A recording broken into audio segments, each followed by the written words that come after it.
Alright, today I'm going to show you how to make this really easy slow cooker jambalaya. This is a recipe from George Stella or stellastyle.com, and I actually saw it on Facebook. It's really easy to make and really good. So I've got the ingredients assembled here. You need about 2 cups of chopped cooked sausage, like a chorizo, or you could use an andouille, I believe it's called. You want a little bit of a spicy sausage. This was actually 3 chorizos that I've chopped up, so it's probably slightly more than 2 cups, but that's alright.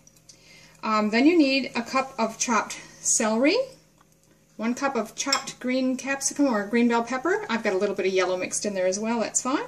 A cup of chopped onion, a 28 ounce or about 800 gram can of diced tomatoes with the juice. You're going to use that all. Over here I've got garlic. This is 2 cloves of minced garlic. Then you're going to need, it says about a ½ teaspoon of a hot sauce. You can just use Tabasco or Frank's Red Hot or whatever kind you like. I may put a little more than that, we'll see. A tablespoon of ground cumin, I've got here. And this is already mixed ½ teaspoon of kosher salt and a ¼ teaspoon of black pepper, freshly ground. Then you need 2 cups of raw cauliflower. We're going to rice this to use in place of using rice in this. And lastly, I've got some prawns here. These are actually raw shrimp or prawns, but they're frozen. So because those don't get added till later in the cooking process, I'm just going to leave those sit and thaw. But if you're going to do it yourself, you'll want peeled and deveined.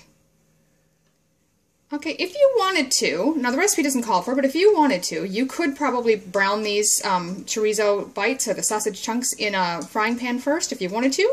It might give it a little bit more flavor. It might also help cook some of the fat off. I'm not too worried about that. I'm just going to follow the recipe and just dump everything in here.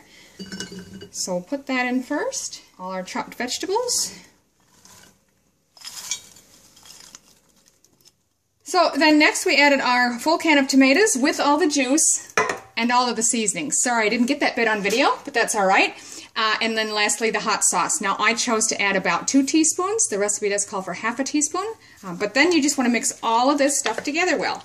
So the only thing we didn't add yet is the cauliflower and the shrimp. Those will get added much later. The shrimp, or prawns as they're known in Australia.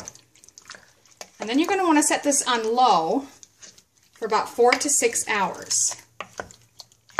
And about ½ an hour before you want to eat is when we're going to put in the rest of it.